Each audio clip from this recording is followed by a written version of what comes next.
Preface. I want to start this book with two confessions. First, I, in the most official of senses, do not know what I am doing. I do not have a license to practice medicine, to prescribe medication, or to provide therapy. I have not earned a PhD studying some dimension of the relationship between mental illness and the Christian faith. I cannot tell you, dear listener, what specifically has gone wrong in your life or in the life of a loved one, a parishioner, or a client that has caused the myriad symptoms that can be categorized as mental illness. I do not offer any of the words in this book to provide a diagnosis or a treatment plan from a qualified professional. Nor am I, by conventional definitions, mentally well. I have been living with depression since my early teens. It's possible it started as early as age 10, which is when I went from a happy kid who loved to dance and joyfully made new friends to the preteen who wrote a poem about her favorite color.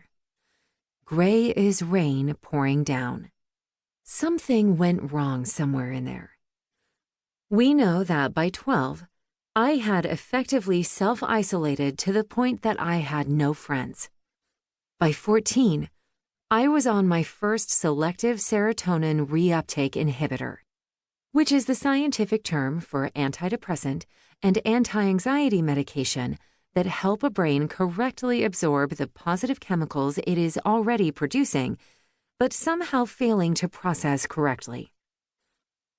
I would bounce in and out of therapy and on and off meds for the next 12 years, until I also developed an acute case of social anxiety to the point that I couldn't grocery shop. I had to have my partner buy milk because the idea of driving to the store, getting out of my car, walking inside, and performing the menial tasks of selecting and purchasing groceries caused me to start hyperventilating, even as I told myself over and over, "Nothing is wrong. Nothing is wrong. You are fine." Today, I am on an excellent regimen of 30 milligrams of citalopram, plus regular exercise, natural sunshine, and meditation. Most of the time this works.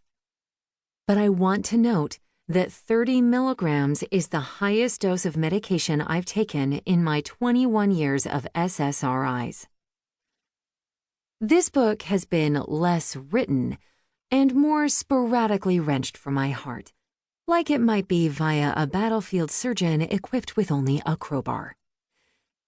It was also written almost entirely in the second half of 2020, a time when the world, the country, and my own family was in as much isolation as our work and grocery needs allowed.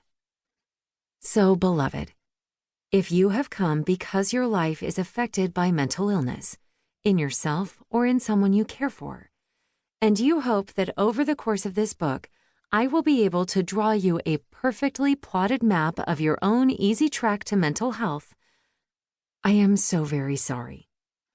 If I had those words, or if I thought anyone else had them, I solemnly promise I would offer them here.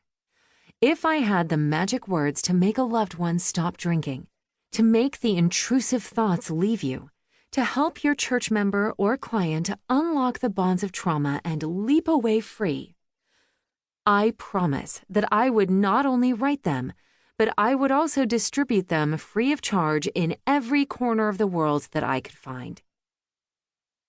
At this moment, I do not know if such words exist. In my life and in this book, I will testify that there are people who have found such prayers, or such confessions, or such mantras. Some people have found significant or total liberation from mental illness through the interventions of religious faith alone. But not everyone has found such freedom. What works for one does not consistently or even often work perfectly for another.